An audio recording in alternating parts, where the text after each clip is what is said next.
আসসালামু আলাইকুম রহমতুল্লাহি অবরাকাতুহু। আপনি কি সৌদি আরবে নতুন এসেছেন কিন্তু আপনার বর্ডার নাম্বার খুঁজে পাচ্ছেন না? তাহলে এই ভিডিওটি আপনার জন্য। আজকে আমি দেখাবো বর্ডার নাম্বার কি, কেন দরকার এবং খুব সহজে কিভাবে বর্ডার নাম্বার অনলাইন থেকে বের করবেন। ভিডিওটি শেষ পর্যন্ত দেখার অনুরোধ রইল।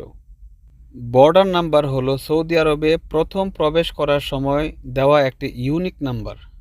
এটি ভিসা, ইকামা এবং সরকারি অনেক সেবার জন্য খুবই গুরুত্বপূর্ণ।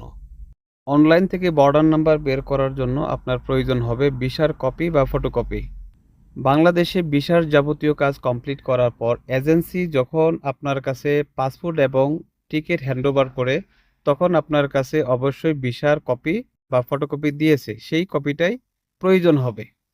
শুরুতেই আপনি আপনার মোবাইলের ক্রোম ব্রাউজারে গিয়ে লিখবেন কিউরি বর্ডার নাম্বার, লিখে সার্চ করবেন।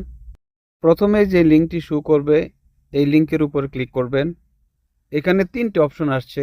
একেবারে নিচের যে অপশনটা নন জিসিসি রেসিডেন্স, এখানে ক্লিক করবেন। উপরে লেখা আছে ভিসা নাম্বার, নিচের খালি করে ভিসা নাম্বারটি দিয়ে দিবেন।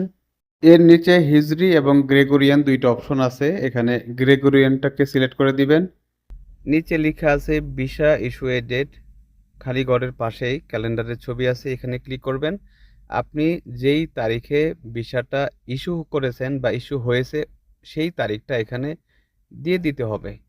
প্রথমে সালটা সিলেক্ট করবেন, তারপর মাস, তারপর তারিখ। আমি স্ক্রিনে উপরে ভিসার একটা কপি দিয়ে দিতেছি, সেখানে দেখবেন কোনটা ভিসা নাম্বার আর কোনটা ইস্যু ডেট।